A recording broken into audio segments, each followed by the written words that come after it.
dan, spoštovane gospe in gospodje, vsem prav lep pozdrav. Hvala, ker ste si vzeli čas, da se udeležili današnjega strokovnega posveta o umeščanju trase 3. razvojne osi na relaciji Celje-Velenje. Namen današnjega strokovnega posveta je, da damo besedo stroki, tisti neodvisni stroki, da nam pove argumente, zakaj je katera trasa najboljša ali pa manj dobra oziroma najslabša. Verjetno nismo edini, ki imamo občutek, da se ravno na tej relaciji Celje-Velenje cesto umeščalo bolj politično, da je potem stroka, tista, ki je seveda država najela in plačala, te predhodne odločitve zgolj pokrivala, tudi z napačnimi podatki, z napačnimi ocenami, napačnimi podatki pri vrednotenju in podobno. Tako je današnji strokovni posvet vsaj malce tudi poziv k zdravemu razumu, da se pred dokončno odločitvijo vendarle še enkrat premisli, kaj je tista najbolj optimalna rešitev, da se cesta umesti tam, kjer bo povzročila najmanj škode v prostoru, najmanj škode v okolju, povozila najmanj kmetijskih zemljišč, kjer bo potrebno rušiti najmanj objektov, da se cesta umesti tam, kjer je hkrati tudi najkrajša in pa ne boste rekli tudi najcenejša. Govorim seveda o vzhodni varianti te povezave v trasi F6, ki je po krivici oziroma zaradi napačnega vrednotenja izpadla v vseh teh procesih že pred leti. Jaz upam, da bodo strokovni argumenti seveda prepričali vas, današnjih strokovnih razpravljavcev, da bodo prepričali vas in da jih bodo nenazadnje slišali tudi odločevalci, politiki oziroma vlada, ki bo v tem primeru sprejela državni lokacijski načrt. Menim, da je to naša odgovornost, dolžnost, da se takšne pomembne infrastrukturne objekte umešča v prostor po trajnostnih principih. Nenazadnje smo vse občine Savinjske regije podpisale deklaracijo o trajnostnem razvoju, da se takšna cesta umešča tam, kjer bo, kot že rečeno, povzročila najmanj škode in ki bo hkrati tudi najcenejša. To je naša državljanska odgovornost, to je naša družbena odgovornost, nenazadnje je to tudi naša odgovornost do prostora, do javnih sredstev, ki bodo uporabljena za izgradnjo te ceste, do sedanjih generacij in seveda tudi zanamcev. V tej priliki bi se rad zahvalil naprej vsem razpravljavcem in pa soorganizatorjev tega posveta Zbornici urbanistov in arhitektov Slovenije.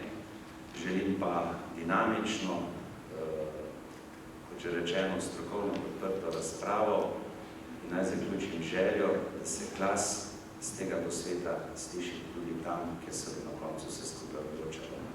Mi smo v mestni občini trdno prepričani, da je to edina prava, pametna, sprejemljiva rešitev in smo zato odločeni vložiti še kakšen napor in koliko bo potrebno, upam pa, da ne bo tudi narediti napravna sredstva. Hvala lepa.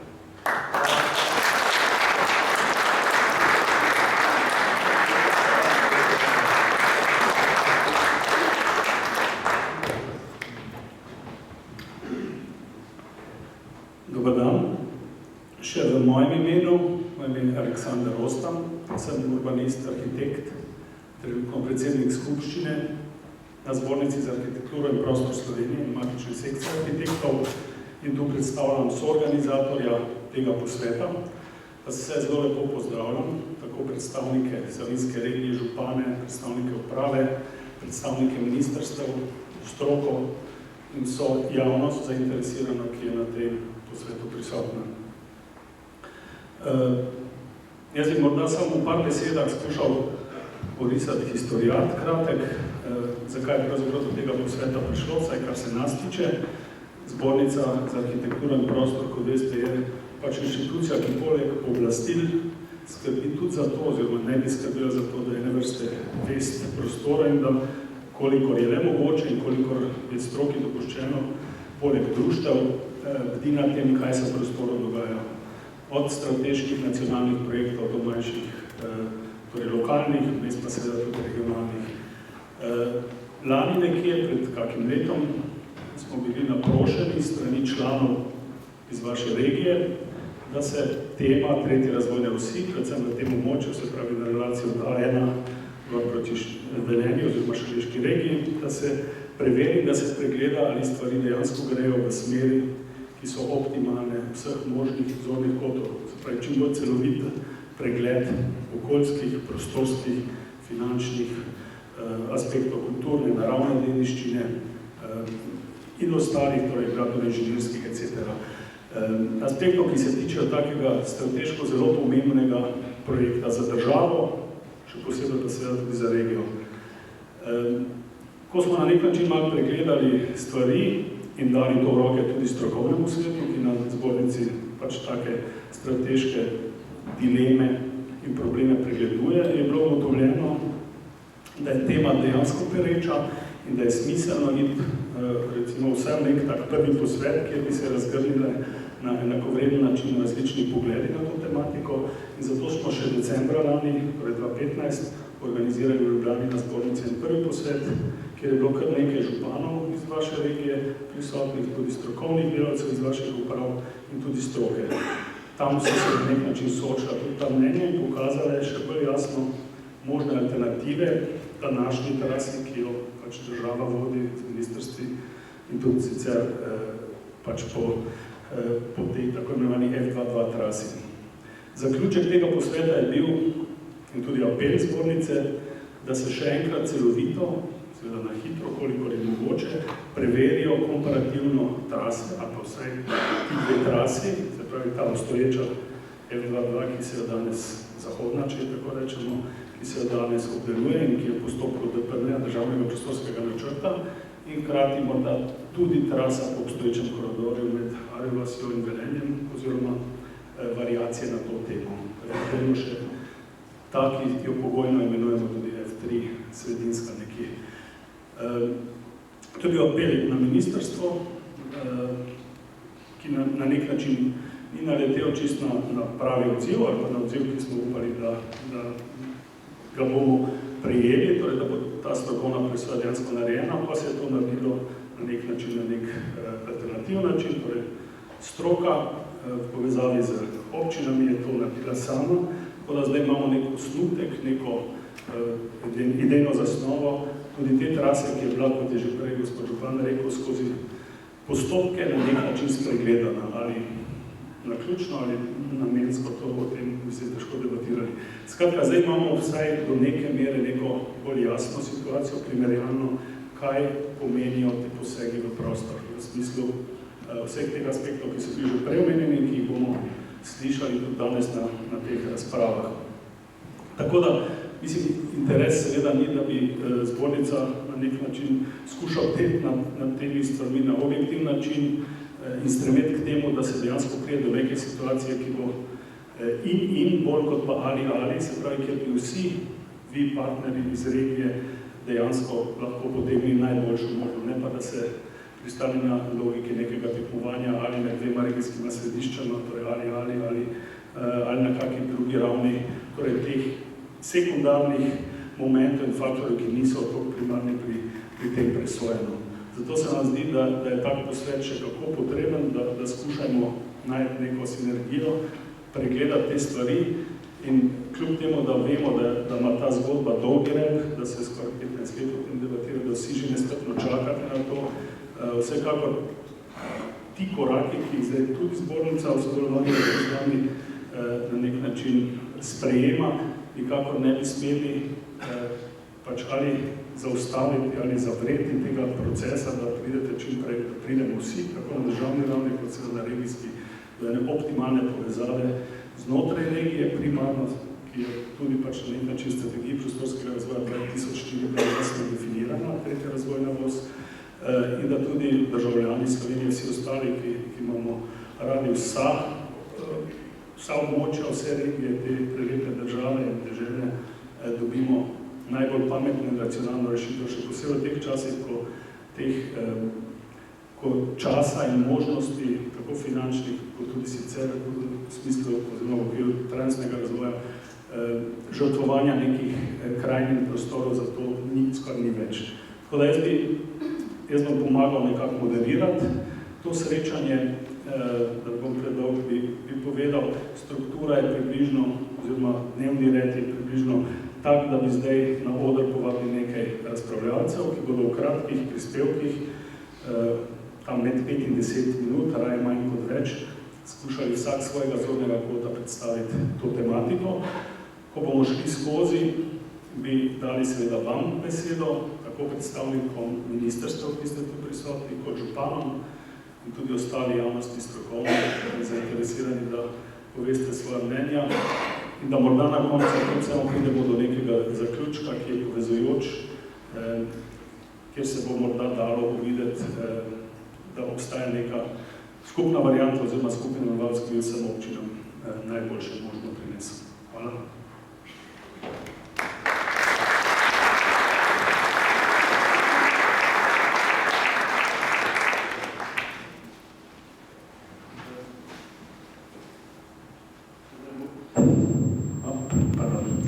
Moderiranje bi ne potekalo tu iz odprtega auditorija, torej ne iz ex-katedra, tako da si bomo bliže in si bomo lažje izmenjevali naša mnenja.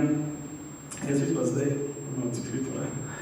pa zdaj povabil za oder, oziroma k predstavitvi prvega našega strokovnjaka, in sicer dr. Mateja Ogrina, ki bo nasploh povedal nekaj o tretji razvojni osi v luči slovenske prometne politike. Prosim.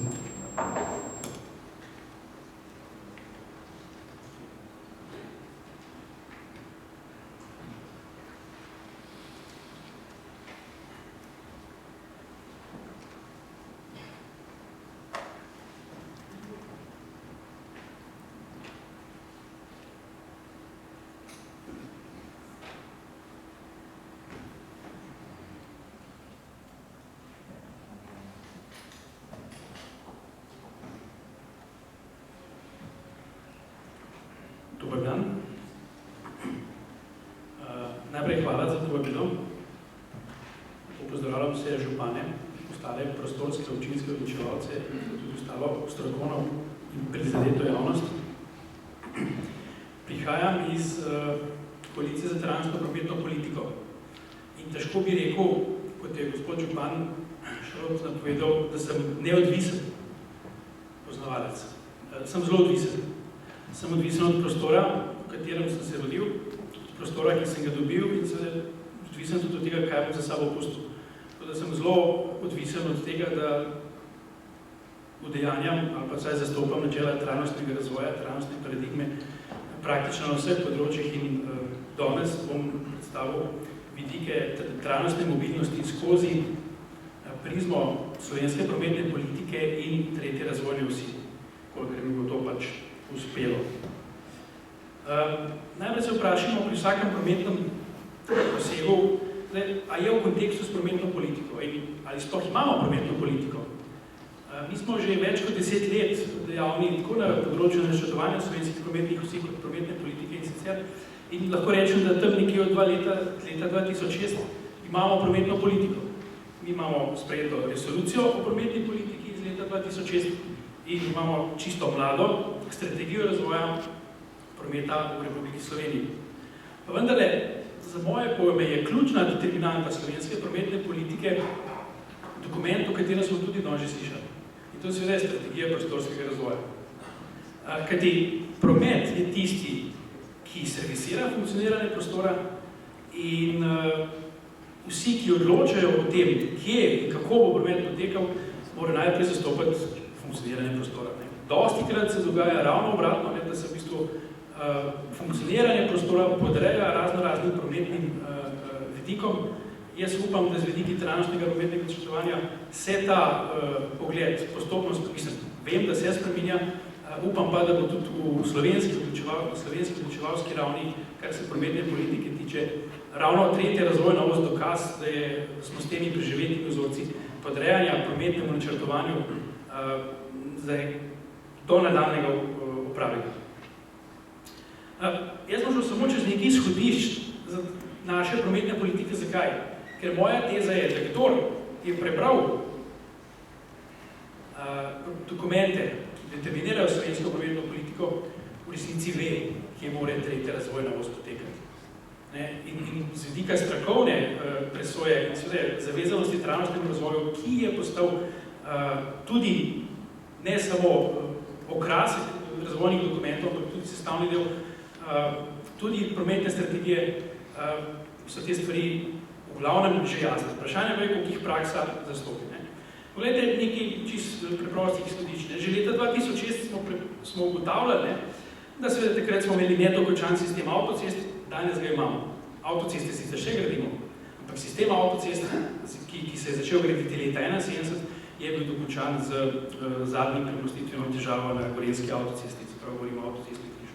Še vedno imamo nedokončan sistem železniške infrastrukture, imamo razprašeno poselitev prebivalstva, kar mislim, da ni slabo, dostikrat prometniki to postavljajo kot neka hiba učinkovitemu prometnemu sistemu, vendar tako Švica kot Avstrija, ki imajo zelo podoben naselbinski vzorec, dokazujejo, da temu ni tako.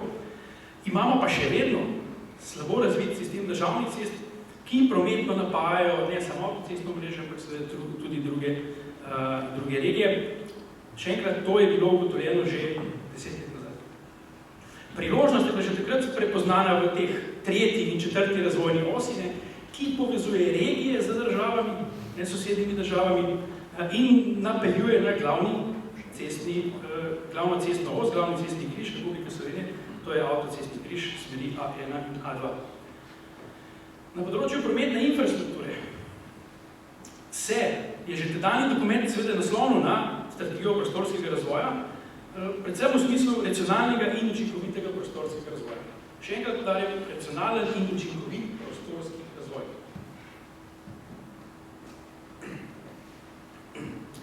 Že takrat smo ugotavljali, 2006, da 42% slovenskega državnega cestnega omrežja izven avtocestne zgodbe je podhranjeno.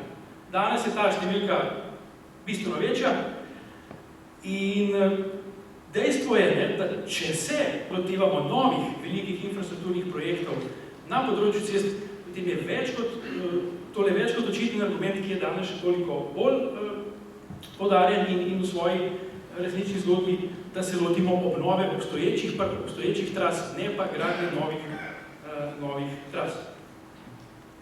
Poglejmo cilje prometne politike, ki jih je tedaj izpostavila prometna resolucija. Jaz jih zdaj več je, od 15. Zopet, doseganje družbenega optimuma, to je sicer zelo širok pojem, ampak na ravni prometnega sektorja to pomeni najmanj uravnoteženost vseh prometnih sistemov. Slovenski prometni sistem je izrazito neuravnotežen. To verjetno veste, pa nimam dovolj časa, da to, sem se samo še malo vrnil, ampak samo o tem razgledal. Učinkovita poraba energije in čisto okolje. Ceste, ki so cenejše, ceste, ki povozijo obstoječo traso, ceste, ki peljejo tam, kjer je prostor na prometna vaj, so zagotovo manjše bremenje in manjša poraba energije. Železniški promet je zanemarjen, povečanje kakovosti.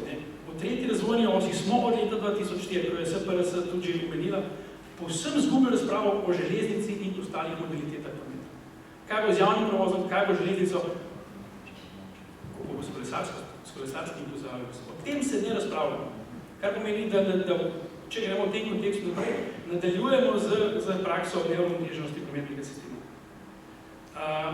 Usklajenosti prometnega sistema sem že govoril, optimalno izkoriščanje razpoložljivih virov. Eden najmanj razpoložljivih virov v Sloveniji je prostor, so orna tla, obdelovalna zemlja. In zopet, v kontekstu tega, kar smo že 2006 napisali v izhodišče slovenske prometne politike, do takrat namreč nismo imeli, je stvar povsem jasna, da so nove trase v resnici neupravičene. Na področju prometne infrastrukture se zahteva učinkovito prostorsko načrtovanje za povezovanje med kraji. V Sloveniji jim manjka povezovanje med kraji, med gravitacijskimi središči nižjega reda, nikakor ne manjka povezav na Ljubljano. To smo z avtocestnim križem, z ringom že dosegli, kar je v redu, da smo, ampak nima smisla navezvati drugega, tretjega, četrtega največjega mesta v Sloveniji eksplicitno na Ljubljano. Jaz temu pravim satelitizacija, ker iz mest okrog Ljubljane ustvarjamo v bistvu satelite spalna naselja, nikakor pa ne sledimo policentričnemu ali skladnemu regionalnemu razvoju, ki je mimogrede zapisan tudi v razvojnih dokumentih slovenske prometne politike. Dograjevanje in vzdrževanje avtocestnega sistema in drugih državnih cest, ki so razvojne vsi, je nujno potrebno, ampak zopet je potrebno povezovanje obstoječih središč na obstoječ avtocestni sistem, vendar ne mimo obstoječih tras. Zopet se ustvarja neki entropijski učinek. No, dotaknil sem samo malo še strategije razvoja prometa, ta precej daljši, on je dolg 20 strani, ta je dolg 271 strani. Na neki točki, tam že precej proti koncu, se zauzema celo prometna strategija za skladen regionalni razvoj. In za moje pojme, tako veliki infrastrukturni projekti, kot je pozicioniranje tretje razvojne vsi, ne morajo biti tega nekaj. Sploh zato, ker če je tretja razvojna, če ni ne prva, pa če ni ne druga, ne vem, zakaj bi se fisirala prestolnica. Ali, kaj zdaj, druga središča direktno na prestolnico in sladila regijske povezave med kraji in nižjega reda. Zdaj, proti koncu bi pa izpostavil še nekaj, jaz pravim temu takih, to niso tabuji, so pa bistroumni nesmisli slovenske prometne politike, ali pa konec koncev tudi slovenske prometne naloge, ki jih najdemo že tudi v osnovnošolskih učbenikih in skozi katere se zelo velikokrat, na katerih se zelo velikokrat utemeljuje tudi velike infrastrukturne projekte, seveda na ta način se določa, kaj in kam bomo namenjali predvsem visoke finančne zneske v naslednjih letih, generacijah, in jih bom nekaj izpostavil. Zelo velikokrat slišimo tale stavki, ki je gor napisan, Slovenija ima odlično, zelo pomembno prometno lego. Ta lega predstavlja priložnost, ta lega je na sekanju 2 evropskih koridorjev in tako naprej. Res je, da sekamo 2 evropska koridorja, da se 2 koridorja sekata na našem prostoru. Ampak pogledajte, to so vsi evropski koridorji. Če ne bi vedeli nič o tem omrežju, pa če bi na ključnega gledalca vprašal, kje vidi središče tega omrežja, bi res najdel Slovenijo? Poglejte, koliko držav je, kjer se sekajo koridorji. A mi vedno znova poslušamo, da je to ogromna priložnost Slovenije. Je, če jo znamo izkoristiti. V kontekstu, kot jo izkoriščamo danes, nam vsak tovornjak, ki gre v tranzitu čez Slovenijo, prinaša najčistejšo zgubo.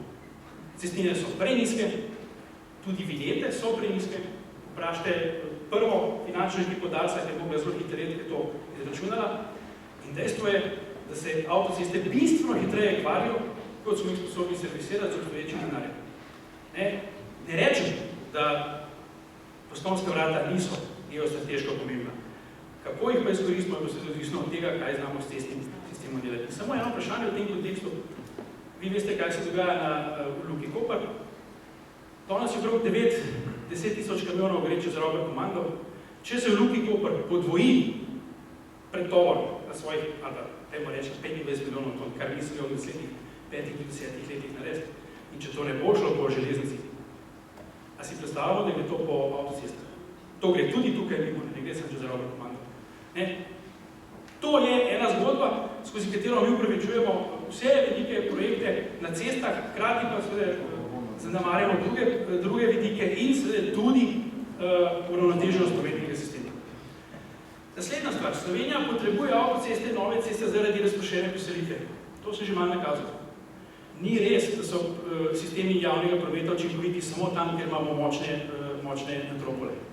Če bi to držali, ne bi imele države Beneluxa, pa Švica, pa Avstrija, enega najboljših prometnih sistemov, kar se javnega prometa tiče. In prej, ko bomo spravili dnevne migracije med mesti na avtobuse, na vlake, manj bomo vsi skupaj dozeti na to, kar se vsak dan dogaja na naših avtocestah, kjer tranzit narašča. Prometni zastoji nastajajo zaradi premajhne zmogljivosti cest. To drži samo toliko časa, dokler nimaš osnovne infrastrukture zagotovljene. Lahko začnem končevati tale moj nastop s tem, ali imamo v Sloveniji osnovno prometno infrastrukturo. Prepričan sem, da to, kako je županov, to je odgovor. 212, 211, vi se štemo rano ne. Ampak, poglejmo nekaj kazalcev. 86% vseh poti Slovenci upravimo z avtom. To so podatki Eurostata, potem smo tretji v Evropski uniji. Samo 2 sta pred nami. Mislim, da je Luksemburg pa Bolgarija. 16% družinskega prihodka porabimo za mobilnost. Jasno, mobilnost je draga tam, kjer se vozimo z avtom. Tretji v EU smo. Tretji največ plačujemo zato, da se premikamo, zato, ker smo tako odvisni od prometnega sistema. In motorizacija, Slovenija imamo 518 avtov na 1000 prebivalcev. Smo zopet precej visoko. Zdaj, zakaj vam to razlagam? Nisem še prišel do podatka, kaj pa pomeni, kakšno imamo pa infrastrukturo, ker to je zdaj nek vozni park, zagotovo ne ljudi tako odvisni od avta, če bi imeli krtino pri krtini, pa če ne bi imeli avtocest. Tole je podržina avtocest na milijon prebivalcev v Evropi. Slovenija ima največ avtocest na milijon prebivalcev.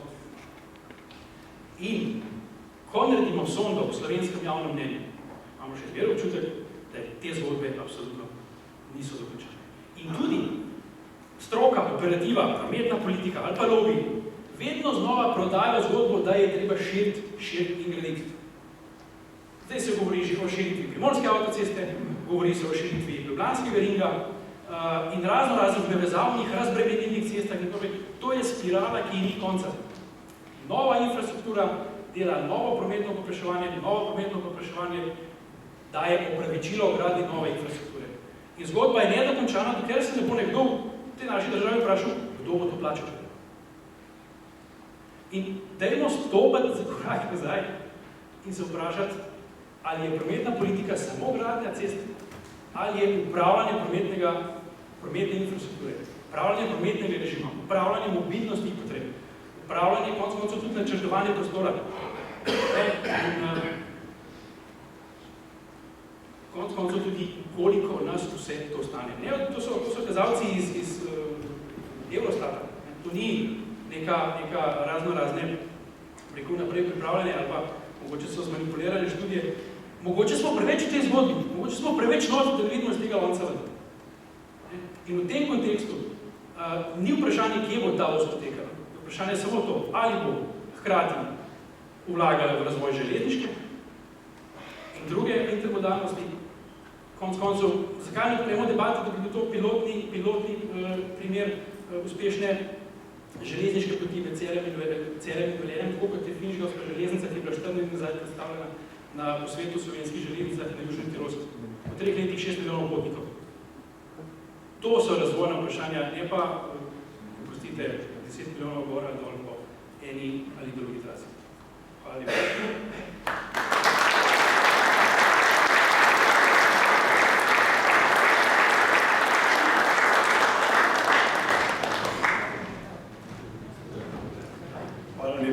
Gospodu Grinu za to zanimivo predstavitev.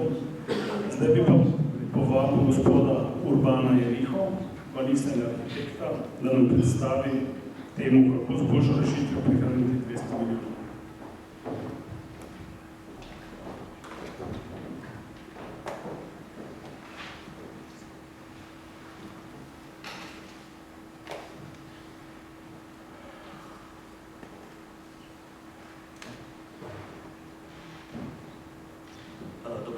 Sem Urban Jeriha, mnogi me mogoče že poznate, sicer pa sem raziskovalec na Inštitutu za politike prostora. Naslov sem malo spremenil, kako na tretji razvojni osi z boljšo rešitvijo prihraniti denar in narediti več. Prejšnji teden ste gotovo zasledili to novico. Istrski župani podpirajo alternativno traso navezave hitre ceste do Dragonje. Oni so par mesecev pred predstavitvijo državnega prostorskega načrta, ampak so uvideli skupaj vsi župani, da pa je ta rešitev, da se ne strinjajo z njo, in so predlagali ministru Gašperšiču, naj to pretehta. To je bilo za prejšnji teden. Kaj se dogaja z infrastrukturnimi projekti v zadnjem času? Predstavljam bom dva projekta T6 pa drugi tir. T6, kaj se lahko naučimo iz tega primera? Naučimo se lahko to, da to, kar je Računsko sodišče na koncu pokazalo, da so odgovorni že od vsega začetka ali pa zelo kmalu in pravočasno vedeli za neke novice, za neke stvari, ki bi jih morali vedeti in bi morali ukrepati, pa niso ukrepali. Drugi tir, umeščanje je potekalo brez zapletov, brez kakšnih velikih zgodb, brez civilnih iniciativ, vse je šlo v redu, ampak na koncu se je zapletlo, da bo nas sprejet gradbeno dovoljenje pridobljeno ali pa zdaj te dni. Ampak zapleta se pri gradnji. Zakaj? Ker se to kar preveč stane. Očitno si tukaj noben ne upa v državi zagristi to jabolko, da bi to zgradili za to milijardo, 200, nekaj tako. Kaj se pa dogaja pri tretji razvojni osi? To je slika razvojnih projektov leta 2004, to je za perspektivo 2007-2013. Tukaj vidimo zapeč označeno tretjo razvojno os. In zdaj imamo tukaj predlog tretje razvojne osi, ki od teh, ne vem, dobrih 100 km od Koroške pa do Bele krajine je ocenjena vrednost, to je bilo objavljeno v časopisu lani poleti, je ocenjena vrednost 2,5 milijarde evrov, da je bivši pravnik na Darsu pravi, da je to verjetno okrog 3 ali več kot 3 milijarde. Zdaj imamo tukaj 3 milijardni projekt in se zdaj sprašujemo, kaj smo s tem naredili. Zdaj prvo za rdečo je označen en odklon od te prejšnje vizije, ki je med Velenjem in avtocesto. In tukaj imam še zapisano številko, da je ocenjena vrednost od Velenja do avtoceste je 314 milijonov evrov, zdaj je to velja, ne vem. Potem pa od Slovenj Krasa do Velenja po zdaj sprejetnem DPN ne bi cena dosegala 500 milijonov evrov, se da je to veljane. To so stroški brez financiranja. Se pravi, da do Koroške, kaj je to? Približno 1 milijarda. To je primerljivo s tem drugim tirom. Kaj se dogaja na tem severnem delu tretje razvojne osi? Imamo neusklajena ministrstva, občinski sveti občin Braslovč, Šmartno ob Paki in Celja so sprejeli neke odločitve, ki niso v skladu s to rešitvijo. MOP zagovarja študijo vrednotenja iz leta 2007 in DPN je v pripravi. In kot veste, se je od Velenja do avtoceste v zadnjih letih zvrstilo kar nekaj tras, ki so bile v obravnavi, od izhodiščnih 6, se je potem malo bolj izkristaliziralo na traso F22, ki je zdaj predlagana, ki jo zdaj država obdeluje, F3 je optimizirana, ki je bila aktualna do lanskega marca, in pa F6. In zdaj, kaj narobe s predlagano traso F22? Hoče 4 stvari. Da ni skladna strategijo prostorskega razvoja, da izračun prometnih tokov kaže nekaj drugega, da so kmetijska zemljišča problem in pa cena. Ampak ne verjemte meni, poglejmo, kaj so dokazi. Ko nas malo pripliva, se opravičujem. Skoraj imamo dve sliki iz strategije prostorskega razvoja Slovenije. Verjetno bomo to danes še kaj kasneje slišali. Tudi gospod Romik bo imel prezentacijo o tem. Tukaj na levi strani se kaže somestje dveh mest, se pravi Celja in Velenje, kot somestje, skupaj delujeta. To je strateško odločitev države, da bodo to ustopujali. In tukaj na desni strani je schema prometnih povezav.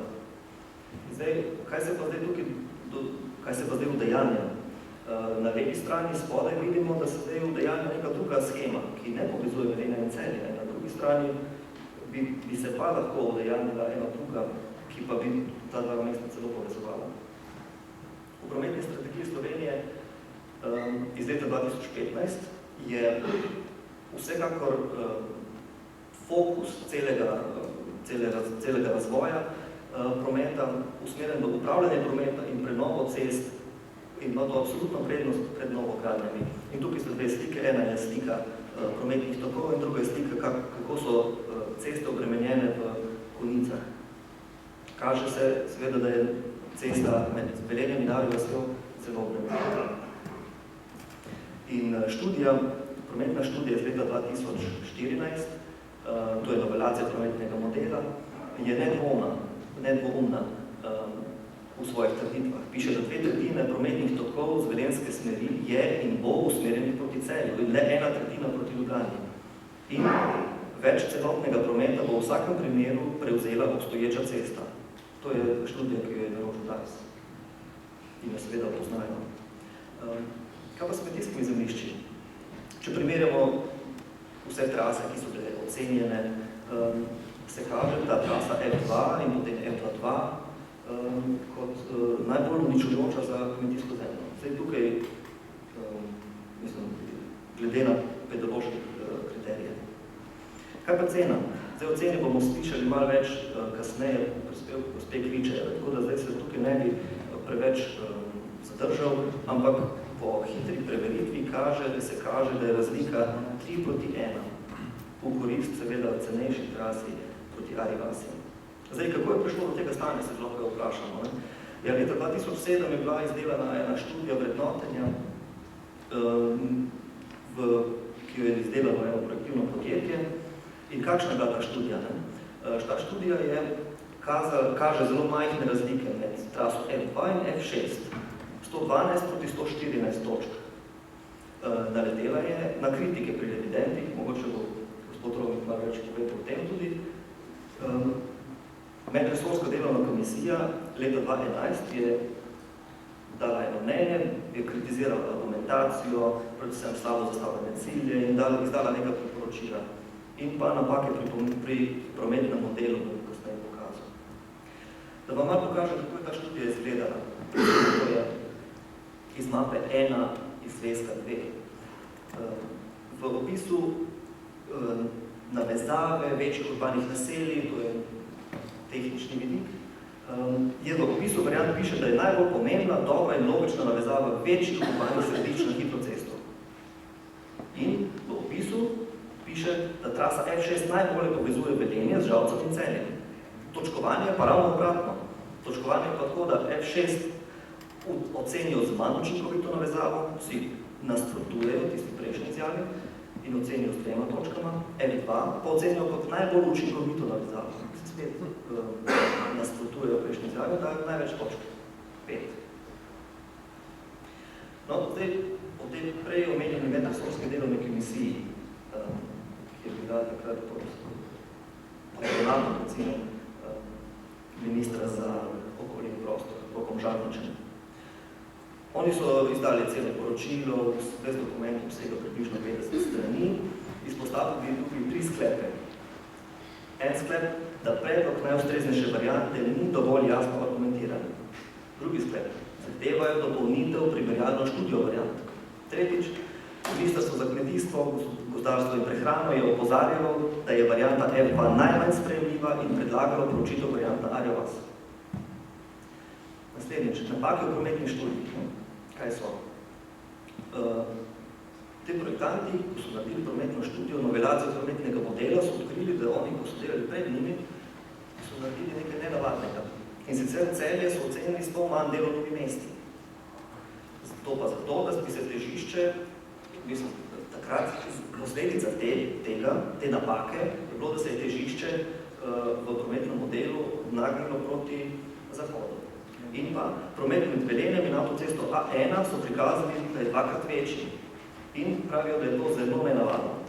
Da je to približno tako, da bi naredili še eno tovarno gorenje nekje pri Šentrupertu oziroma pri Šempetru in da bi tam nastalo še eno mesto s 30.000 prebivalci. In v korespondenci so tisti predhodni rekli, ja, res napaka pri uvozu podatkov, rečemo. Zdaj, na te napake smo ministrstvo seveda opozorili in ministrstvo je običajno opozorilo, veste, to so pa take podrobnosti, da jih mi ne moramo komentirati. Zdaj se lahko odločimo, kako nadaljujemo, kako si želimo narediti to tretjo razvojno os.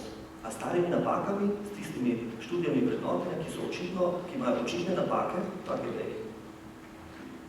da so zelo prozorne, ali pa naredimo en projekt, ki je boljši, kako zdaj predlagajo primorski župani.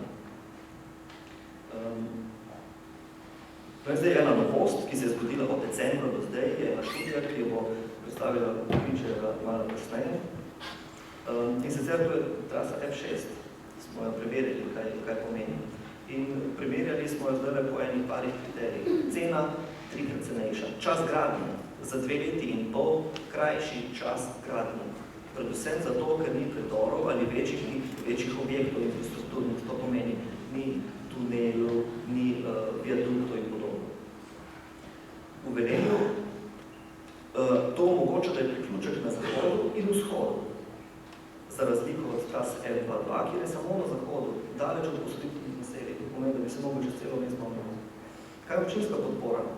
Občinska podpora je, kolikor smo od decembra in od decembra naprej in še pred decembrom videli, občinska podpora predvsem na strani F6. Zdaj, kako od Velenja do Koroške? Na strani na trasi F22 smo po načrtovani cesti, ki še ne obstaja, da na sicer je, ampak te trase, jaz upam, da bo kmalu, je pa še ni, ali pa po trasi F6 po načrtovani cesti, tista, ko enkrat bo, upajmo, ali pa po obstoječi cesti, ki že obstaja. Kaj pa delovna mesta? To bi, se mi zdi, da je pomembno podatek tudi. Trasa F22 uničuje zemljo in kmetijstvo, trajno. Recimo trasa F6 pa povezuje industrijske cone.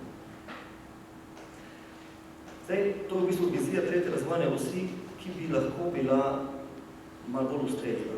To pa zato, ker je skladna s cilji tretje razvojne osi, namreč povezovanjem regionalnih središč. In zdaj pa rad predstavljam vizijo tega severnega dela, od Velenja do avtoceste A1, pa še malo krog. Kako si predstavljamo, da bi lahko leto 2021 izgledalo? Namreč, kaj se tiče končanja del, če delamo traso F22 in na ministrstvu so večkrat rekli, da gradnja traja 4 leta, pa še prej odkupi, pa tako naprej.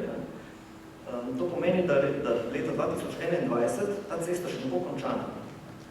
Zaradi, takrat se tuneli bodo gradili, so zdaj gradili, ker traja bo končana. Recimo na trasi F6 bi bila pa hitra cesta že zgrajena do Gorenja. Kaj je obnova cesta? To bi pomenilo, če bi zgradili F22, da bi se denar porabil v večji meri za to izgradnjo F22. Ceste bi še naprej propadale originalno in to bi pomenilo slabšo prometno varnost. Pri izgradnji F6 pa ustvarimo nek prihranek in s tem lahko obnovimo ceste proti Koroški, Zgornji Savinjski dolini in pa še katero. Se pravi, večja varnost. In kako do Koroške? Kako si predstavljamo mi z Korošce pri eni ali pa pri drugi trasi? Namreč pri trasi F22 bi do končanja ceste med Velenjem in Slovenj Gradcem, jaz upam, da bo brez iskreno, da bi pač hitreje pospretim, da pa najo, ampak če 5 milijarde, ne vem, ampak do končanja tiste ceste, če bi zgradili F22, bi promet za Korošce potekal skozi center Velenja preko celega mesta. Ob tem, da bi zmanjkovalo sredstvo za obnovo ceste, obstoječih. Pri trasi F6 bi se lahko gradnja proti Koroški nadaljevala hitreje, zato ker bi imeli nekaj denarja, s katerim bi lahko razpolagali. In do takrat si želimo, res iskreno, da bi obstoječe ceste do Slovenj Gradca, do Prevalj, do Dravograda obnovili. Zdaj, kaj so prednosti te trase F6? Za Koroško.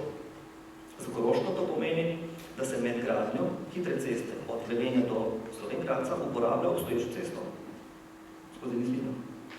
In to pomeni, da če gradnja stane manj, pomeni več denarja in hitrejšo obnovo regionalnih cest. Kaj pomeni, kaj je trasa F6 prednost za Velenje? To pomeni, da lahko Velenjčani hitro pride do hitre ceste. Hitrejša gradnja in pa, da bo priključek na zahodu, vzhodu in na severu. Velenje bi lahko s tem dobilo 2 povezavi do avtoceste A1. Eno, tam, kjer je najbolj potrebno, tam, kjer so prometni zastoji, tam, kjer je največje prometno povpraševanje, to pomeni Arja vas Velenje, hitra cesta, in pa prenovljena regionalna cesta mimo Šmartne v Opaki. Kaj je prednost trase F6 za Zgornjo Savinjsko dolino? To pomeni boljšo povezavo do Velenja. Kaj s tem prihrankom bi lahko preko Mozirja in predora v vasi Gorenja povezali Velenje z Zgornjo Savinjsko dolino? In kaj še to pomeni? To pomeni hitrejšo povezavo Zgornje Savinjske doline do avtoceste A1. To pomeni, da s tem, če prihranimo denarja, s tem nam verjetno več denarja ostane za razširitev regionalnih cest, za izboljšanje nevarnih odsekov v Soteski, v Letušu in tako. Kaj pomeni trasa F6 za spodnjo Savinjsko dolino? Ja, predvsem ohranitev kmetijske zemlje, ene dominante gore Kolke in prenove regionalnih cest, recimo Štrupert-Letuš, Polzela-Velenje in podobno. In pa sanacija avtocestnega, nevarnega avtocestnega priključka v Ari vasi ali pa drugih nevarnih odsekov. Iz nauka o Tešu 6 se lahko naučimo, da je treba ukrepati, dokler je čas. Ker ko je nekaj zgrajeno, potem tudi mnenje računskega sodišča ne zaveže več. Ker denarja ni več, ga je težko, ne vem, si ga napisati nazaj in je treba ukrepati zdaj.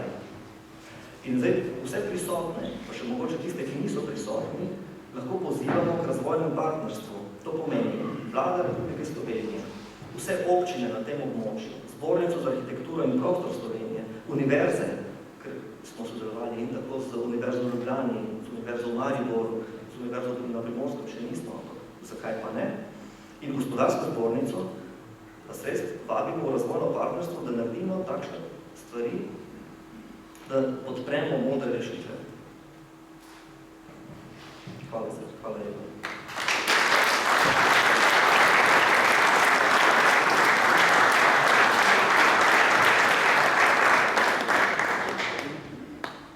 Gospodu Jerihi za ta zanimiv prispevek. Na oder vabim gospoda Rada Rovnika, krajinskega arhitekta in planerja, ki nam bo predstavil recenzijo študije predmetanja. Lepo pozdravljeni tudi v mojem imenu. Da se znajte tukaj.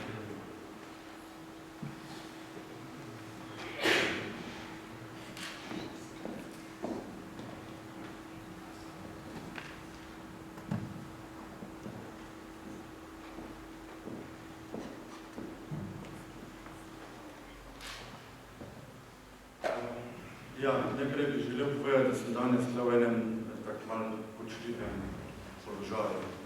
Namreč jaz sem bil v letu 2006-2007 eden od recenzentov študije variant, ki je bila že v predhodnem referatu omenjena. Po tistem, ko je Vlada Republike Slovenije sprejela odločitev in varianto, je naše podjetje na razpisu kandidiralo in smo zdaj izdelovalci državnega prostorskega načrta za to varianto F22. Ampak nekaj se želimo tle obnašati čisto profesionalno, ne čustveno, zato bi, se pravi, moj prispevek se nanašal na to študijo variant na prostorski vidik, katerega recenzent sem bil takrat. Že je bilo rečeno, da je to študijo variant izdelovalo podjetje Urbis iz Maribora, prostorski vidik, pa njegov podizvajalec Urbanistični inštitut Republike Slovenije. Moja recenzija se je nanašala izključno na prostorski vidik študije variant, sama študija variant pa je zgrajena iz več vidikov, gradbeno-tehnični, prometno-ekonomski in okoljski. Verjetno to sliko že vsi dobro poznate. Študija obravnavala variante tretje razvojne poti od meje z Republiko Avstrijo na severu do avtoceste A1 med Ljubljano in Celjem na jugu. Razdeljena je bila več odsekov, poimenovanih od A do F. Za nas je verjetno najbolj interesanten ta odsek F, se pravi od nekje območja Velenja pa do avtoceste. Teh variant je bilo tu takrat 6. Študija variant je bila sestavljena iz več zvezkov. Sicer so to bile predhodne analize, v katerih se ugotovi sprejemljivost posameznih variant, te se potem obravnavajo naprej. Potem samo vrednotenje in primerjava variant, predlog najrazdelnejše variante. Študija pa ima potem tudi razne strokovne podlage in za ta prostorski vidik je ključnega ki obravnava vse te vidike primerjave variant tej študiji. V predhodni analizi teh variant se vse variante ocenjujejo po sklopu kriterijev, stanja in težnje razvojnih možnosti v prostoru, poselitve, infrastrukture in tako naprej, da ne naštevam, so napisane. Potem v razvojno-optimističnem elaboratu pa se podrobneje obravnavajo tiste sestavine, ki bistveno vplivajo na eni strani na razvoj poselitve in na drugi strani na njegovo varovanje. Te zadeve grejo potem v sintezno vrednotenje in na koncu pač potem skupaj ta rezultat. Zdaj v vrednotenju in primerjavi variant v tej drugi mapi, ki sem takrat ocenjeval, je dejansko ta prostorski vidik bil povzet 100% po razvojno-urbanističnem elaboratu, tega tu ni bilo nekih novih dejstev. Pri tej svoji recenziji sem, bom rekel, poleg seveda same naloge, ker recenzija ocenjuje sam izdelek kot takšen, ali je narejen na osnovi zakonodaje, ali upošteva vse tiste vsebine, ki jih predpisuje metodologija za te izdelavo teh nalog, sem se seveda oprl tudi na neke projekte višjega ranga. Bila je pač omenjena strategija prostorskega razvoja Slovenije in tu sem pač pogledal tiste vsebine iz strategije, ki se predvsem nanašajo na poselitev. To je en izsek iz strategije in sicer zasnova poselitve. Tu vidimo pač celo Slovenijo, mogoče je ta diaprojekcija malo slabša, ker so še malo soblački povarjeni, ampak vidimo, da je Slovenija v tem prostorskem vzorcu razdeljena na to primarno os, recimo Koper, Ljubljana, Maribor, in potem so tu še regionalna središča. Za nas je zanimiva pač ta tako imenovana tretja razvojna os, Slovenj-Gradec, Velenje, Celje, Novo mesto. Prav tako je potem tudi v strategiji ena priloga z naslovom zaznava policentričnega razvoja in tu je, tudi tu se na tej predstavitvi slabše vidi, so ena taka 3 somestja v Sloveniji opredeljena na obali, se pravi Koper, Izola, Piran, potem okoli Ljubljane, Ljubljana s Kranjem, Maribor s Ptujem in pa potem tudi Celje z Velenjem. Zato so te pač povezave tako tudi narisane. Zdaj, kot izdelovalec državnega prostorskega načrta, sem na osnutek, ki je bil lansko leto razgrnjen, moral pripravljati tudi del strokovnih odgovorov na pripombe iz javne razgrnitve. In veliko pripomb se je nanašalo tudi na neupoštevanje strategije prostorskega razvoja. Pri nas imamo eno tako splošno težavo. Imamo sicer nek dokument, za katerega trdim, da je dober, ampak je narejen tako splošno, da se ga lahko razlagamo vsak po svoje. To je podobno kot pravniki, ko imamo nek zakon, ki je enak za vse, ampak dva pravnika tolmačita različno. In podobno je strategijo. V strategiji prostorskega razvoja Slovenije sicer piše povezovanje regionalnih središč, ampak nikjer ne piše na takšen način. Nikjer ne piše po najkrajši poti, nikjer ne piše tako in drugače. Tako, da seveda se lahko to razlagamo tudi malo posebno. Celje in Velenje se nahajata v Savinjski statistični regiji in pred 10 leti je bil v izdelavi tudi projekt regionalna zasnova prostorskega razvoja Savinjske regije. Takrat je bil v izdelavi tak projekt tudi za Koroško regijo, ki je bil potem dokončan, potem ko za našo regijo je bil nikoli dokončan. Tudi tega je delal Urbanistični inštitut Republike Slovenije. V tem gradivu je zanimivo to, da povezavo na tej tretji razvojni osi med Velenjem in cesto že predvideva po 2 koridorjih. In sicer od Koroške enkrat proti Velenju in naprej proti Arji Vasi in Celju in potem naprej proti Šmartnemu in Posavinski dolini do Šentruperta. Ta dokument pa seveda ni bil nikoli sprejet, ampak nekje da prostorski načrtovalci vseeno radi ne gledamo, ko govorimo o kakih poselih v prostor.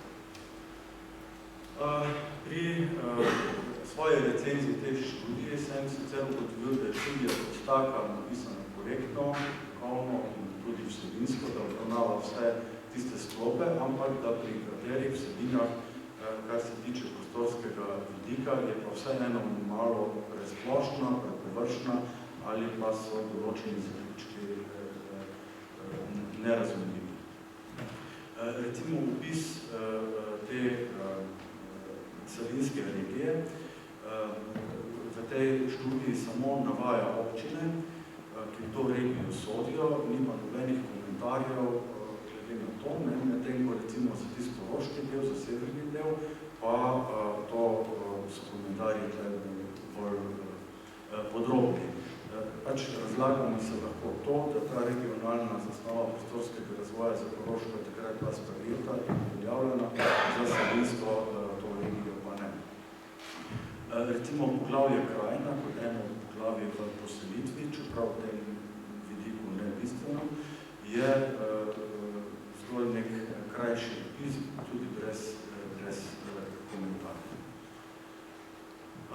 Zanimiv je zapis v analizi razvojnih možnosti za dejavnosti v prostoru, kjer je navedba, ne bom je zdaj prav, ampak da se Celje in Velenje lahko oblikujete kot so mesti.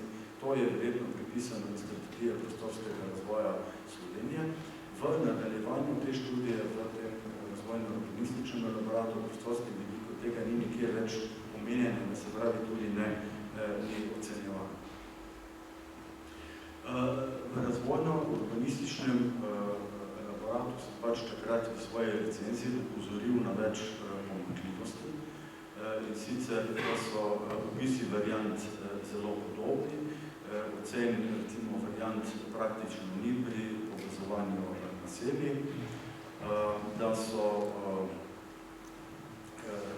v poglavju stanovanjske površine, da se podvajajo recimo razne tematike, da je recimo varianta F2 ocenjena enako kot ostale variante, kljub temu, da poteka po robu poselitve, ocenjena je potem recimo drugače, kot ostalo. Zanimivo je poglavje površine za proizvodne dejavnosti, kjer je varianta F6 ocenjena enako kot ostale variante, čeprav recimo povezuje takšna območja kot je Bilešica in Arnovski prostor, kot ostale variante ne.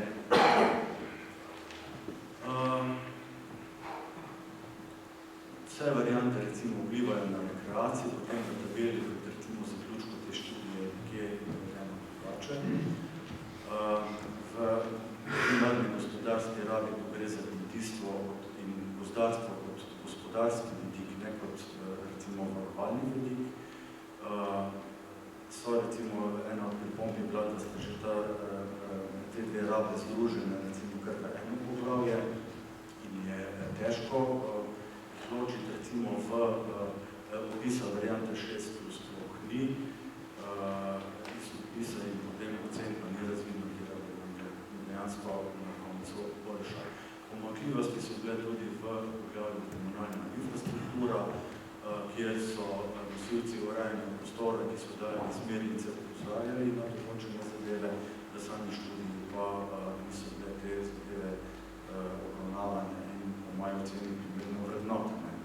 Zaključek, jaz sem tu vzel samo eno tabelo za odsek, ta spodnji odsek, F, so cene, recimo, če se omejimo samo na varianto 2, na varianto 6, če bi zdaj sešteli te ocene, študije variant se ne bila, tako da se to sešteva in potem ljudi, ampak kakorkoli ima ena za eno točko več kot drugo, tako da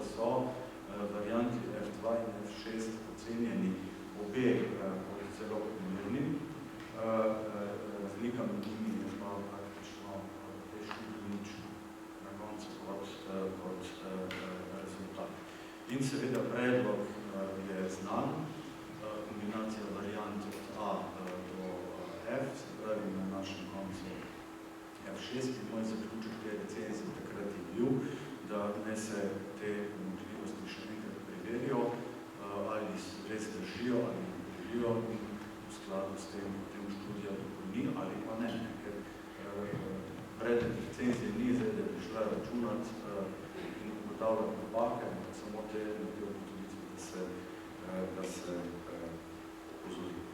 Toliko z moje strani za enkrat. Hvala lepa.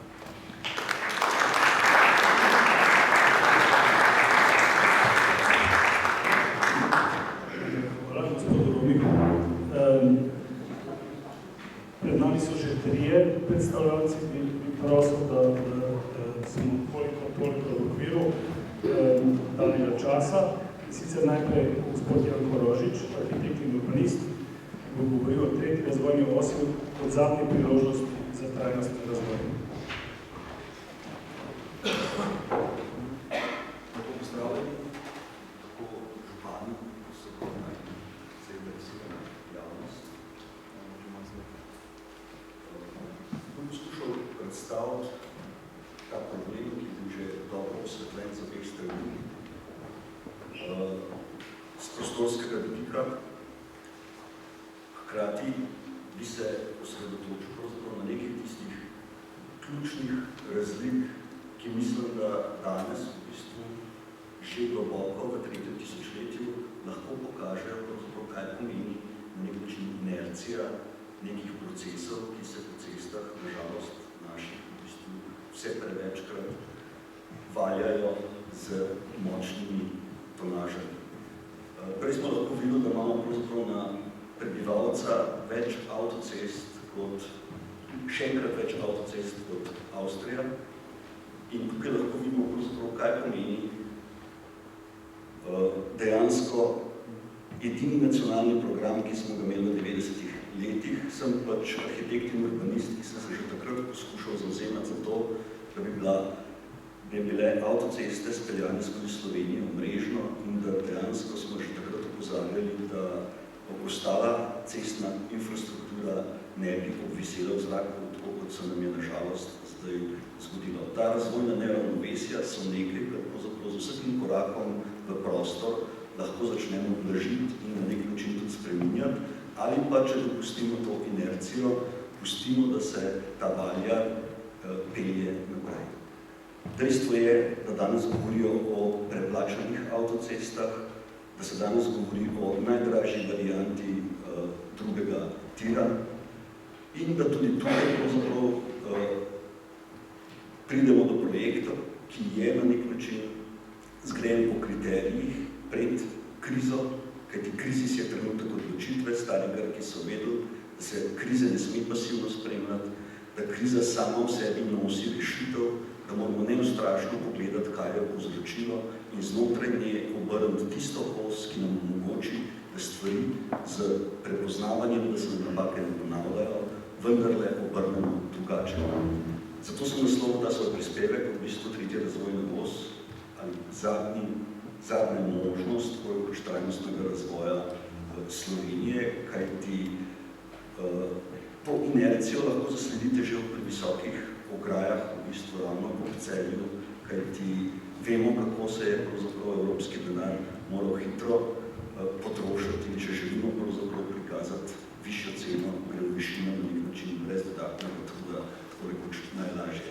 Skratka, nujno je, da pravzaprav spremenimo po tolikih letih nek način vstopanja v prostor, posebej še, če so rezultati preverjanja pravzaprav takšni. Mateja Kričer, ki mislim, da je pravzaprav ogromno vložila svojega strokovnega in človeškega napora, da so pravzaprav te stvari postale jasno, mi je posredovala te podatke. Na eni strani imamo 119 hektarov izjemno kvalitetne kmetijske zemlje. Vemo, da smo z načinom, kakršnega smo po preteklem času imeli, pridelali pravzaprav isto prehrambeno sposobnost, kot jo ima Skandinavija. Ali je možno, da smo z napačnim pristopom zaigrali pravzaprav sredozemsko lego v primerjavi s Skandinavci? Na drugi strani je samo 13 hektarov manj, tako rekoč rodovitne zemlje. Na eni strani je 15, in sicer strnjenih naselij, na drugi strani 9 naselij razpršene gradnje in tudi pokazatelj pravzaprav rušitev, na eni strani 70, na drugi 9, pokaže isto. Po ceni je bilo že spregovorjeno, se pravi 3-krat dražja in 3-krat cenejša, o hitrosti gradnje. Isto, skratka, če bi šli po teh podatkih, potem bi bilo jasno. Če pogledamo širšo strategijo Evrope, se zavedamo, da je v prvi razvojni perspektivi podpirala predvsem infrastrukturo. Kdor se je poglobil v bistvu v to zadnjo razvojno strategijo Evrope, vidi, da podpira predvsem kulturno dediščino z aplikacijo v turizmu. Skratka, Evropa se je zavedla, da v tem prostoru pridruženih članic na nek način, ali pa najkasneje pridruženih članic, zgublja evropsko kulturno dediščino. Tudi to je pravzaprav en podatek, ki je izjemno pomemben. In če se zdaj pravzaprav prostorsko spustimo iz makro pogleda na nek način v ta prostor, lahko vidimo, da je obstoječi prometni koridor, tako kot vsem zgodovinski, izjemno logičen, v bistvu najkrajša pot in hkrati že tako rekoč tudi v ozki dolini, kjer ni veliko naselij, medtem ko ta drugi koridor pravzaprav resnično gre v najbolj občutljivi rob, ki ga na nek način v bistvu vsotno lahko prizadane. Posebej v času, ko vemo pravzaprav, da imamo plodne zemlje zelo malo in da so pravzaprav ti ključni prostorski nastavki in vzorci tisto, kar omogoča nek celovit trajnostni razvoj. Če se spustimo iz tega makropogleda pravzaprav v ta drobni prostor, lahko vidimo, kako izjemno lepo so speljane v bistvu poti, logično, hkrati z simbolnim naravnavanjem na ključne dominante. Cesta išče pravzaprav kot misel, smisel, ta prostorski podarek, tako kot na eni strani Gora Volka, na drugi strani dominanta v bistvu Braslovč. Plečnikova šola v bistvu na nek način je znala razpostaviti ključna znamenja v bistvu tudi po prostoru, zato bi se v tem trenutku morda za eno metaforo za hip oddaljil, da bomo lažje vrednotili in sicer vam pokazal tako rekoč dva principa možnosti gradnje povezovanja dveh točk, ne samo med dvemi mesti, ampak tudi pravzaprav premoščanje čez neko reko, kjer lahko vidimo, da ta mojstrski princip, ki se je v 20. stoletju nažalost prevečkrat podredil zgolj goli funkcionalnosti, zna povezati funkcionalno in hkrati še zgodovinsko pomembno in Plečnikovo tromostovje. Lahko vidimo, da je vsaka smer natančno naravnana pravzaprav na neko zgodovinsko dominanto in to točno v osi, kjer vidimo, da lahko tudi tisti vmesni prostori pravzaprav poudarjajo ključno mestno hišo, pravzaprav glavno hišo, kjer se reka v bistvu in urbanost srečata in tudi nazaj vrnen pogled lahko pokaže, da je nov most, ki ga je Plečnik na eni strani dodal, zaokrožil tako rekoč, da se fasada cele cerkve odslika v bistvu v reki in s tem je poudaril tako rekoč mediteranski značaj Ljubljane. Še enkrat poudarjam ta mediteranski značaj, kajti izjemno pomembno je, da to prednost v bistvu Južne Evrope znamo uveljaviti proti, rečemo, protestantsko uspešnejšemu severu, če pogledamo z druge strani.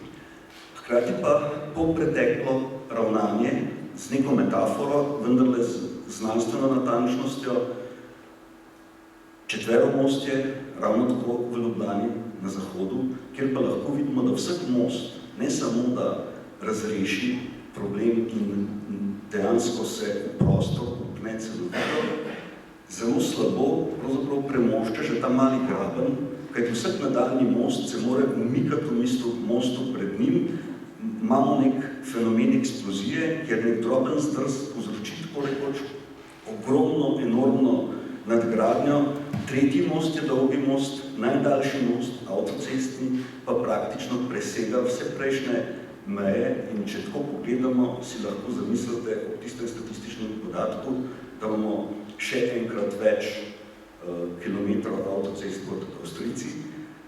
Kakšen napor in kakšna energija tudi finančnega potrebna, da se taka konstrukcija zgradi. Toda kaj to povzroči? Glejte, Mali Graben, tako se namreč imenuje ta majhen potok, je prvič v zgodovini, le so najmanjše poplave pred 60 leti, tako zalil celotni Ljubljanski Vič. Tam lahko vidite to konstrukcijo, ki pa hkrati ni odgovorila na osnovne izzive prostora. Se vam popravičujem, da sem vzel malo časa, da sem vam to metaforo pokazal, ampak mislim, da je izjemno pomembna, kajti če infrastruktura postane superstruktura, če infrastruktura ni nevidna struktura, kar beseda sama v sebi govori, se pravi, da podpre dnevno življenje, ne pa da ga zatre ali celo povozi, potem dejansko ne moramo pričakovati, da od tranzicije ostane drugo kot tranzit. Kajti to je bilo eno od naših gesel, da moramo ceste skozi tranzicijo speljati tako, da bo promet pomagal, ne pa v bistvu onemogočal nek razvoj. Zato se mi zdi, da je pravzaprav ta smer, ki jo na hitro preletimo, recimo res že podrejena prometu. Tukaj pravzaprav povečanje prometa, na nek način povečanje infrastrukturnih objektov ne predstavlja velikih težav in dejansko na najhitrejši in najcenejši način poveže ti dve mesti, ki v tem delu dejansko pomenita pravzaprav dva pola nekega regionalnega polja. In ni morda naključje, da je pravzaprav ravno Celje, se pravi eno od preživelih mest Norika, ki je že v času Rima imel poseben status, kajti Virinum je na Gosposvetskem polju samo še arheološka ruševina, potem srednjeveška zgodovina Celja, ki bi morda lahko postala ne drugi, ampak prvi Dunaj, če Habsburžani ne bi na nek način posegli po prevari v bistvu in se vedna pogodba ne bi prenesla tako rekoč na nek način tudi. Vsi ti zametki v tem prostoru so na nek način še izjemno živi. Antika, srednji vek in dejansko je vprašanje o 21. stoletju pravzaprav v povezavi teh dveh mest, ki imata obe, tudi Velenje v bistvu kljub temu, da je izrazito sodobno, da je izrazito industrijsko mesto, ima še vedno v bistvu jasno sled tudi te kulturne tradicije, ima še vedno to svoje staro mesto, kjer so vsi trije ključni arhetipi. Ulica, ki ima najnižji horizont, grad nad njim in recimo duhovna dominanta v bistvu na drugi strani, pa hkrati pravzaprav poleg mogoče Idrije, tako rekoč res neko mesto, v bistvu, v katerem nekatera podjetja še izjemno dobro tudi delujejo. In seveda to, kar je bilo že omenjeno, v bistvu ne samo Velenje, tudi Slovenija si ne more privoščiti še enega Teš 6. Nujno je treba pravzaprav obrniti razvojni krog in če se vrnemo na nek način v tisto zaledje, ki je vsemu temu delovanju dalo ime, se pravi, če pogledamo na to drugo Savinjsko dolino, v bistvu z drugega zornega kota, lahko vidimo pravzaprav iz Gorenja ven na nek način, kako natančno so razpostavljene nekatere ključne simbolne strukture v prostoru, iz Šmartnega, točno na sredi v bistvu poudarek gore Olke, vmes med spomenikom posvečenim žrtvam fašizma in na drugi strani zvonik. Tukaj lahko vidimo pravzaprav, kako se poti naravnavajo na celjski grad, ne samo na hrib v ozadju, kako na nek način je ta mreža, kljub temu, da jo prikriva že močnejša struktura v bistvu 20. stoletja, še izrazito živa in kako pravzaprav ti prostorski portali, se pravi, to je ključen vstop te tretje razvojne osi, kjer dejansko lahko vidimo, kako enakovredno se na eni strani posvetno, na drugi strani duhovno, na nek način sreča prednostopno pravzaprav v ta širši prostor Savinjske regije in doline. Zato bi na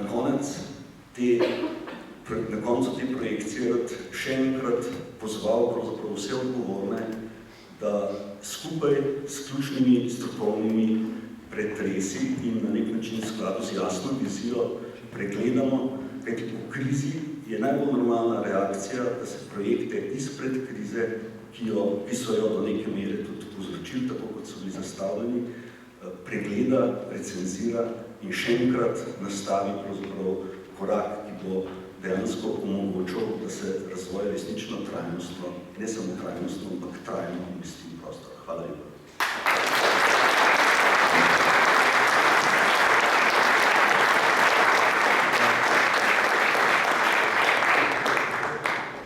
Hvala gospodu Rožicu za zanimivo predstavitev. Zdaj pa vabim na oder. Ne vem, kako sta se zdaj, torej lahko gospod Mateo Kriče, pa potem gospoda Bajevica. Pa ne gospa Mateja Kriče, arhitektka in urbanistka, prikaže to predstavitev F6, torej te primerjave za stvar.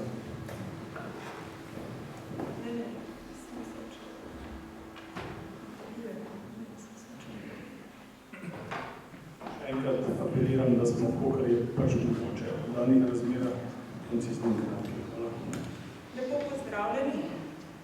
Sama sem Mateja Kriče, kot smo že omenili, arhitektka, tudi urbanistka, članica ZAPS-a. V lanskem letu sem se priključila civilni iniciativi.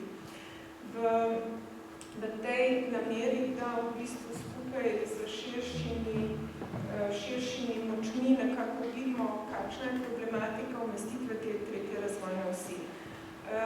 Na pobudo Urbana Ilihe in mene osebno smo na ZAPS-u v decembru organizirali srečanje županov Koroške in Savinjske regije z našo strokovno podporo. Na tem sklepu je v bistvu bil sprejet zaključek, ki pa je nekako vodil v to smer, da bi se enakovredno, kot so ostale variante, preverili tudi obstoječi koridor oziroma umestitev nove prometne povezave znotraj obstoječega koridorja. V nadaljevanju je naslednje izhodišče, ki nas je vodilo pri tem delu tudi že v letu 2011 navedla vladna medresorska komisija 3 ministrstev, kjer so zaključili sklepom, da je posodobitev in razvoj prometne infrastrukture znotraj obstoječe cestne povezave Arja-Vas-Velenje v bistvu obvezna. V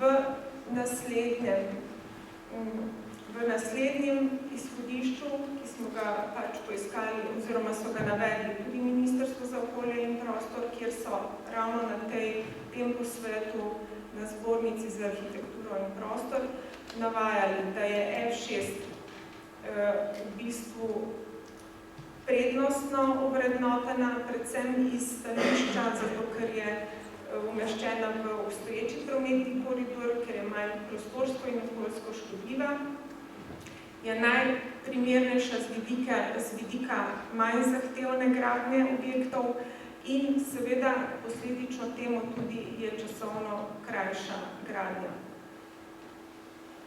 Torej, v bistvu ta izhodišča so bila tudi na nek način naše vodilo pri zastavljanju projektne naloge.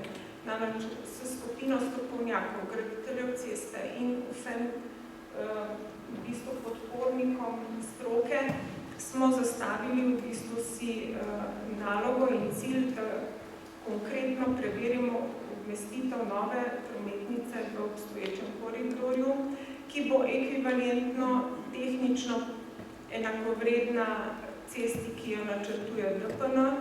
Seveda na tem v bistvu koridorju vemo, da je večji delež prometa kar za 2/3 več, kot je na konkurenčni, bi bila na konkurenčni v bistvu trasi F22, da je ta cesta obstoječa, da je ta nova cesta vzporedna obstoječi regionalni cesti, da bo imela manjši vpliv na kmetijska zemljišča, seveda, da bo hitreje zato navezala zaradi enostavnejše gradnje tudi Slovenj Gradec oziroma Koroško in da je nazadnje to najkrajša povezava mesta Celja z Velenjem. Kako torej sam prostorski nastavek, preveritev v bistvu umestitve nove prometne ceste v obstoječi koridor pomeni že neko prednost, ker je to obstoječa prometna povezava. Ta dolina oziroma večina te trase pomeni, da je to znotraj ožje doline, da ima že nastavljen klanec. To na nek način, ta prostorski nastavek omogoča tudi hitrejšo izgradnjo, seveda pa nekako bojuje nižjo ceno gradnje. Na teh dveh posnetkih je razvidno, kako že je na nek način izgled in raba prostora prilagojena obstoječi funkciji, torej prometni povezavi.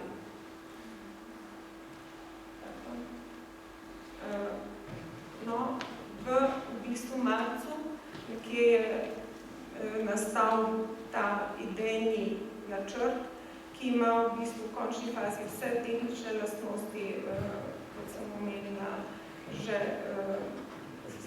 konkurenčne ali pa predlagane trase 2.2, to je 4-pasovnica, ki ima na samem začetku ponuja dve možnosti, in sicer ena je ta, da cesto navežemo na obstoječo industrijsko cono v Arnovski gozd, ki je omenjeno tudi nastala za potrebe tretje razvojne osi, ali pa jo navežemo bolj direktno na mesto Celje in v območju Lopata.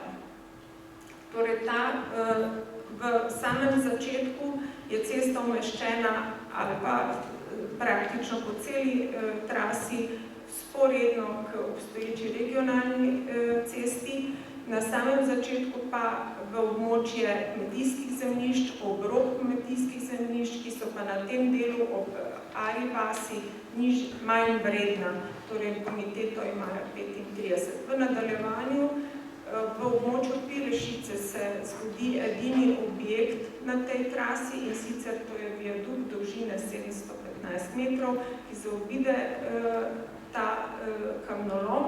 V nadaljevanju pride trasa iz tega nivoja, gornjega nivoja, kar v vznožje, v vzhodni rob ožje doline, v vznožje, kjer jo umeščamo z vsem in nasipom. V nadaljevanju Črnova se prostor odpre in zopet zaključimo z zaključkom v ožji dolini do Vinske gore. Tukaj ponovno prikaž prostorske umestitve z shemo, torej viadukt Pirešica znotraj v bistvu ožje doline, ki že ima nastavke, da na nek način omeji negativne prostorske vplive, torej vizualno in z ekološkega vidika. V nadaljevanju preidemo v ta odprt del Črnova, kjer je cesta umeščena ob sam rob vznožja in potem krepimo prek obstoječe regionalne ceste. Na tem segmentu se vidi, da je poselitev odmaknjena od obstoječe regionalne ceste in da je razpršena. V nadaljevanju po drugi dolini preidemo na območje Vinskogorskega klanca. Vinskogorski klanec nam v bistvu pomeni že nastavek za premostitev glavne višinske razlike, čeprav v celotni dolžini ta trasa v bistvu izgublja maksimalno okrog 120 višinskih metrov, dočim L2 ima tega 250 izgube višine. V prvi etapi, torej gradnja je predvidena etapno, in sicer v prvi etapi mi traso pripeljamo iz Arnovskega gozda do Velenja vzhod in nadaljujemo z mestno 4-pasovnica do Gorenja Velenje. V tej navezavi v bistvu smo mnenja, da je to v bistvu primerna povezava za Gorenje Velenje in da bi nam na ta način omogočila prihranek za nadaljnjo gradnjo. V drugi etapi se izvede še podaljšanje iz torej jugovzhoda Velenja preko Bevč do, kjer je viadukt in v nadaljevanju tunel do Vegrada severovzhod Velenja, kar pomeni drugo etapo. Na ta način v bistvu lahko povežemo Koroško po tej izgradnji druge etape po obstoječi trasi. V nadaljevanju se lahko odvije še naslednja etapa, ki pa pomeni, da se priključujemo z tunelom in viaduktom preko območja Vegrada in tunelom na severozahodno točko, kjer se priključujemo na že sprejeto v bistvu cestno povezavo z Koroškem. Torej, samo Velenje dobi dve oziroma kar 3 točke priključitve, in sicer jugovzhodno, jugozahodno in severozahodno. In v tej navezi bi želeli povedati, da je gradnja ugodnejša, ker jo lahko izvajamo po etapah. Torej, vezano na ceno, kot smo že omenili, prva etapa pomeni 15,4 km trase, in sicer v višini 98 milijonov. V tem segmentu je cesta in zgolj en objekt. To je v bistvu povezava na Gorenje Velenje iz Arnovskega gozda. V drugi etapi imamo v bistvu zamišljeno gradnjo tunela viadukta in segmenta ceste za 120 milijonov, in sicer od jugovzhoda Velenja do severovzhoda Velenja in navezavo proti Koroški. Seveda pa pri v bistvu tovrstni gradnji je potrebno predhodno izvesti izgradnjo še razbremenilnih cest, in sicer v navezi Gorenje Velenje proti smeri Mozirje, smeri Letuš, smeri Velenje Polzela ali smeri Črnova Dobrna in Celje. V naslednji fazi v bistvu se zgradijo štiripasovna mestna cesta v samem Velenju in v nadaljevanju seveda sproti že gradi tudi glavnina cestne povezave od Arje vasi do Velenja vzhod. Prva etapa pomeni to 18 mesecev gradnje, druga etapa pomeni 16 mesecev gradnje.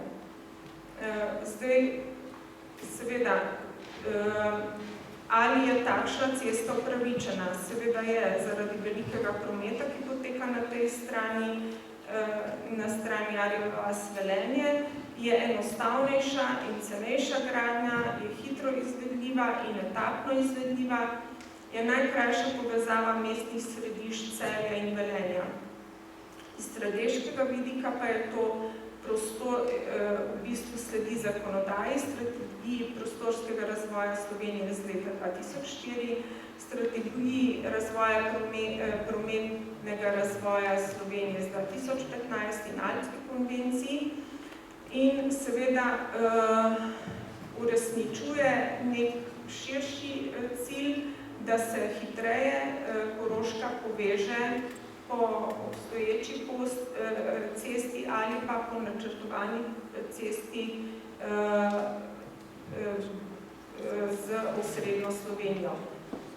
Sam prihranek pri tovrstni gradnji pa pomeni, da bi lahko na regijskem nivoju izvedli rekonstrukcijo cest, in sicer Velenje jug, vas Gorenje, Mozirje, Letuš, Šentrupert, Andraž Polzela, Šentrupert, Črnova, Vojnik, Celje, kar bi v bistvu za prometno ureditev na regionalnem nivoju bil velik doprinos. V zaključku je neka shema primerjave v bistvu posameznih tras, in sicer F22, F3 in F6, in sicer po dolžinskih metrih. Sicer F22 ima 13,7 km, F3 bom razložila, zakaj ni obravnavana, F6 15,4 km. Velenje, jug Šentrupert in Velenje, jug Arjevas. Kot smo že prej omenili, imamo prihranka oziroma ohranimo 119 hektarov zemlje, ki ima višjo boniteto, na nasprotni strani v bistvu imamo samo 13 hektarov zemlje s nižjo boniteto, 35. Zdaj okrog cene. Sama cena, ki jo nekako navaja za F22, je znana in sicer vemo, da je to 312 milijonov, za katero opozarjajo, da to ni končna cena. Namreč v tem obdobju se je trasa iz same doline nekako prestavlja na pobočje Gora-Volke, kar pomeni zahtevnejšo gradnjo, kar pomeni več rušitev objektov. Sami viadukti, kot vidimo, jih je 9, imamo 3 tunele, ti viadukti so zahtevne gradnje kaskadno temeljeni, pilotirani. Tudi pri samih tunelih je navedeno, da je zemljina dokaj vse na začetku, ni najboljša, zgubimo 250 metrov višine. Ocenjuje se, da bo ta gradnja potekala 4 leta. V bistvu je to tudi odklon od prostorske strategije in prometne strategije. Na nek način F3, to je sredinska verzija, je ravno tako odklon od prostorske strategije, ker na nek način ne nadaljuje zvezno linijo povezave na 3. razvojni osi in je odklon tudi od prometne strategije, saj ta veleva, da posegov v nova območja ni, razen izjemoma. V primeru F6 pa v bistvu, kot smo že prej povedali, v prvi etapi zelo zgovorna cena, zelo zgovorne so tudi rušitve, zgolj 9 objektov, imamo en objekt, torej en viadukt, na celotni trasi premostimo 120 metrov višinske razlike, gradnja bo potekala 18 mesecev in na nek način je to usklajenost z sprejeto prostorsko strategijo Slovenije in prometno strategijo. Torej, če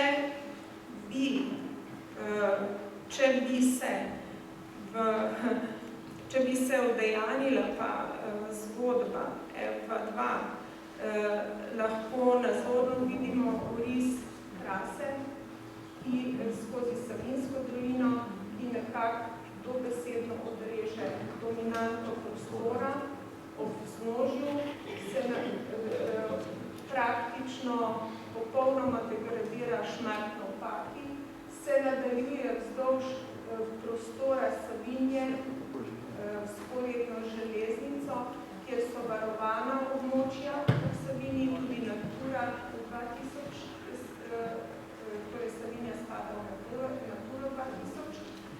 Potem pri Presarju nekako diagonalno se preusmeri in deloma obide Pariške, prečka dolino v diagonalni smeri.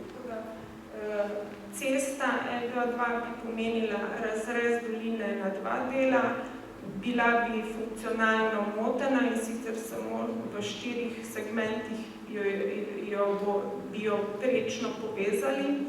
Pomeni tudi okrnitev prostorske dominante Gora Oljke, pomeni izgubo vedute na Trg Braslovče in znotraj tega tudi na Komendo, iz naselja Braslovče in v naselje Braslovče. Torej, kot vemo, je v bistvu kulturna krajina pretežno v osrednjem delu namenjena kmetijstvu, nov potencial je tudi razvoj turizma. Znotraj tega celotnega v bistvu območja imamo 15 naselij z strnjeno naselbinsko strukturo. In edina vizija tega prostora je, ali pa vizija prometne ureditve v tem prostoru je, da bi Velenje se povezalo preko, kot je bilo rečeno, Mozirja, Letuša, v smeri Šentrupert, kar bi pač izvedli z rekonstrukcijo regionalne ceste. V primeru RB3, kot smo rekli, je to zopet poseg v novo območje, kjer ni zaenkrat večjih poselitev, je področje kulturne krajine. Vemo, da je ta povezava kljub vsemu po nekih kriterijih najkrajša, je manj zahtevna, vendar bolj ima nekaj več višinske izgube, pa kljub vsemu ima ob svojem začetku med avtocesto in med podlogom precej zavarovanih območij in varovanih območij, vodnih virov in želeli bi, da bi se ta prostor na nek način ohranil intakten. Torej, F6 je pa optimalna prometna povezava regijskih središč, večjih mestnih središč, Slovenj Gradca, Velenja, Celja, Novega mesta, kar na nek način ponovno potrjuje v bistvu sklep revizijske komisije iz leta 2011, da je potrebna posodobitev in razvoj prometne infrastrukture, ki se doseže znotraj cestne povezave Arja Vas-Velenje. In seveda posledično k temu bi apelirala, da skupaj naredimo nekaj trajno dobrega, ohranimo pobočje Gora Oljke, ohranimo najboljša kmetijska zemljišča, naravne danosti in vodne vire v nasproti, torej v Savinjski dolini. Hvala lepa za pozornost.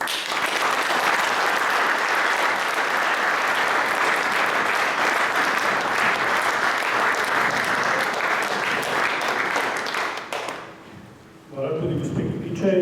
Vabim še zadnjega referenta, nas smo že prosili, gospoda Lajvica, arhitekta, enega od starost arhitektov in urbanistov v Sloveniji, da na kratko poda svoj mnenje. Dobar dan. Jaz govorim pravzaprav popolnoma v svojem imenu, čeprav sem bil dolga leta predsednik strokovne komisije in sem še zdaj njen član pri zbornici arhitektov in inženirjev v Slovenije. Sem tudi prva, ne? Evo. Pa se zdaj, ok. Dobro. Lahko kar to spremim. Kako je zdaj cilj? Se opravičujem in prosim. V redu, čisto. Zdaj bomo na začetku zaprav. Če boste še zdržali, to je zdaj vprašanje. Namreč,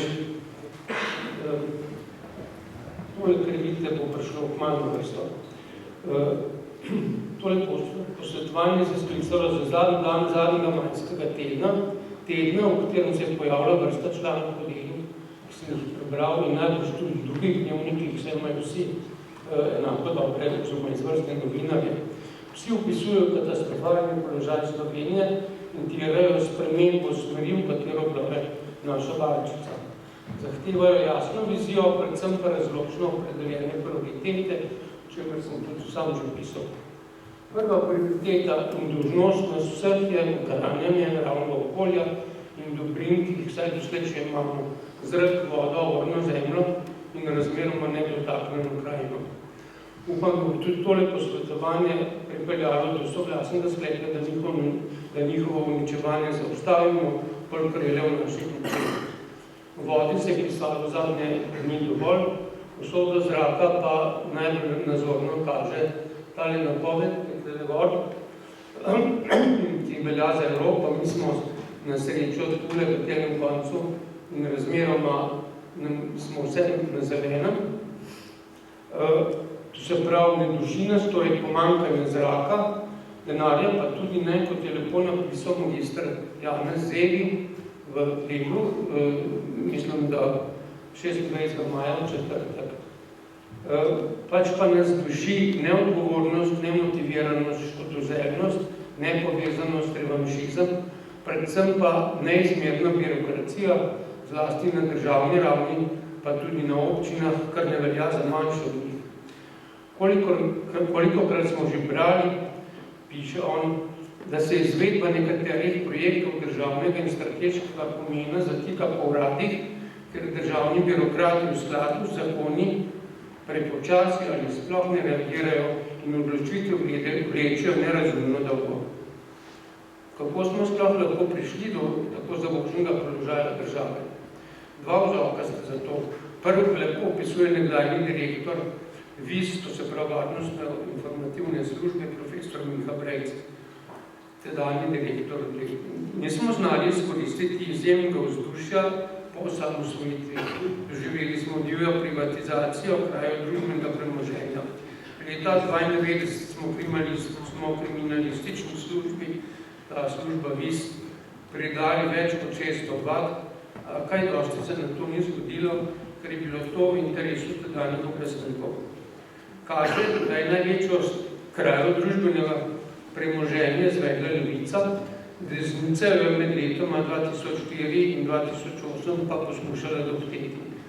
Vendar, piše on, se neprestano menjajo letatine desnice, kraje levice pa malo ali nič. Dobro, to je zgodovina. Drugi vzrok je pravilnik, ki ga je po navodilih predsednika Trnovška prvi uveljavil Anton Rop, tedaj še državni sekretar. In ta pravilnik od vseh zaposlenih v upravi zahteva, da delajo strogo po predpisanih postopkih. V državni upravi se je do danes ta predpis razbohotil v vse splošen strah vsakoga pred vsakim, od najnižjega referenta do vključno ministrov, in nanje pritiska mnogo bolj kot na zaposlene uprava v drugih držav Evropske unije. Za posledico ima tudi močan upad uporabe lastne, kot smo včas rekli, zdrave kmečke pameti ali ZDP. In mislim, da je ta strah tudi prvi od dveh vzrokov za tako enostranske odločitve, kot jih srečujemo v sedanjih obravnavenih tretje razvojne osi.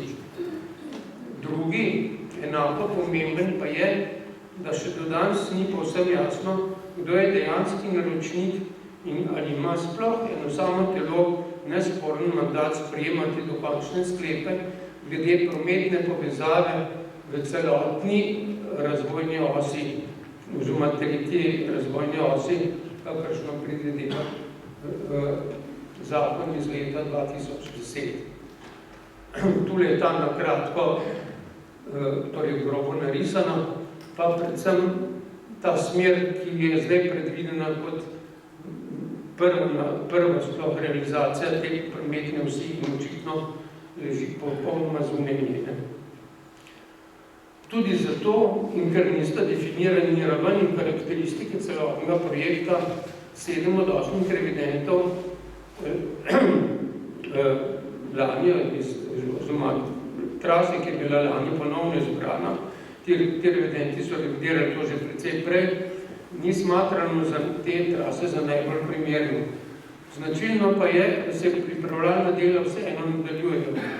Tudi sam sem po pregledu razpoložljivih dokumentov prišel do prepričanja, da je sedanja trasa skregana z načeli, ki so napisane z izhodiščnim zakonom. Kljub zapravljenim letom je zato neizogibno, da se trase, ki so bile doslej iz neznanih razlogov opuščene, ponovno preučijo.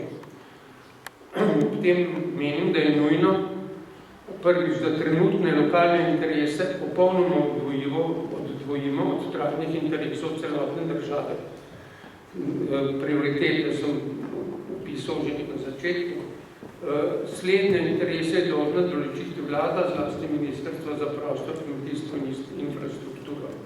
Drugič, da poskušamo čim več prometa preložiti na železnico, pogoj je seveda predhodna temeljita prenova te umršče predpotovne organizacije. In tretjič, da za izhodišče vzamemo postopno izgrajevanje celotne povezave, vendar s poudarkom na tem, da se čim prej začne z deli, predvsem pa četrtič, da čim prej pridemo do bistvenega spoznanja, da se bodo nam spremenile stvari šele takrat, ko se bo na lastno inicijativo za zagon tega projekta in za njegovo soglasno sodelovanje pri njem na regionalni ravni odločilo kar največje število občin vzdolž celotne trase. In za konec še 3 kratke opombe. Sprašujem se, kdo je dovolj odprijeti kamnolom pri Podbrdu. O tem vendar ne morejo odločati samo lokalne oblasti, lastnike zemlje ali ideologi. Ta rana te boli na vsej poti do Letuša, katerega star del je že danes in brez večjih preureditev privlačno turistično okolje. Goro Oljko pa morala skupnost Spodnje Savinjske doline itak že zdavnje proglasiti za krajinski spomenik naravne dediščine, tako da se takih posegov, kot se zdaj dogajajo, sploh ne mogli zgoditi. Ob tem se ne zavedamo ali pa slabo zavedamo, da danes živimo v popolnoma spremenjenem svetu. Prej smo s kolegi govorili o globalizaciji, ki je pa na nekaterih področjih koristna, na drugih ne, ampak v Sloveniji se pri hitri cesti, tako kot tudi pri znamenitem drugem tiru, pogovarjamo o dolžini največ 20 do 30 km. Že naši skoraj soimenjaki Slovaki so bili ob tem, ko smo pri njih iskali željo oziroma sodelovanje pri tej investiciji, pa so nas vprašali, kaj mislite, 20 ali 200 km. Ker oni so rekli, da od Bratislave na eno stran imajo v načrtih oziroma so že pred dejanjem 150 km dolge proge na drugo stran, čez 200 in tako naprej. V Etiopiji bodo pa Kitajci za 1,2 milijarde dolarjev zgradili progo med Addis Abebo in pristaniščem Džibuti v dolžini 656 km. Torej, mislim, da moramo tudi pri nas začeti več gledati.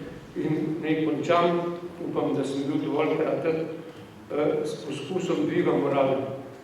Kljub po začetku pisanih mnenjih o stanju Slovenije, njena trgovska bilanca od leta 2009 neprestano raste in je lahko dosegla skoraj 24 milijard izvoza, zadnje 2 leta, 3 leta, pa sploh s presežkom, zadnje leto, mislim, da skoraj 3 milijarde. Od prevzema evra nismo bili tako uspešni, torej toliko uspešni, kot smo zadnje leta. Torej, denarja res dovolj, le skupaj je potrebno stopiti in ga zahtevati. Hvala lepa.